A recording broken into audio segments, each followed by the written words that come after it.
Meanwhile, 4 people were shot, including a police officer in D.C. yesterday. One of the victims, a 15-year-old boy, died. That shooting happened in the same area where police said a large disturbance broke out earlier in that evening near an unpermitted concert.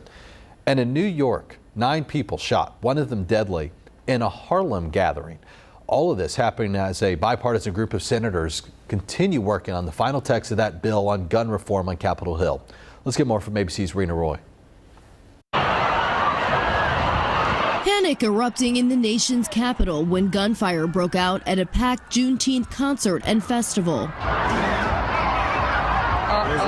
No, that is straight up gunshots. Police say the unauthorized event was being shut down after a series of fights and issues with the massive crowd, but around 8:30 in the evening, a gunman began firing. Police say a 15-year-old was killed and 3 others were injured, including a police officer. With guns involved, and with our police managing a crowd on site, somebody used a gun and a child is dead. Other people hurt after being trampled while trying to leave the area. Officials say multiple guns were recovered, but the suspect in the gun used in the shooting nowhere to be found. And in New York City's Harlem neighborhood, 9 people shot at a gathering.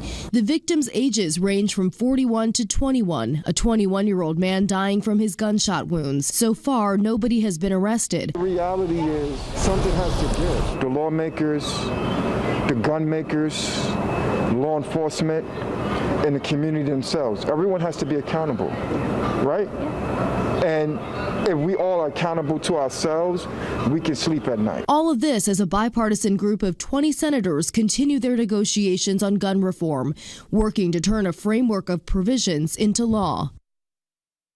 Those senators are working on drafting a number of proposals, including strengthened background checks, restrictions for convicted abusers, school security, and mental health programs. Rena Roy, ABC News, New York.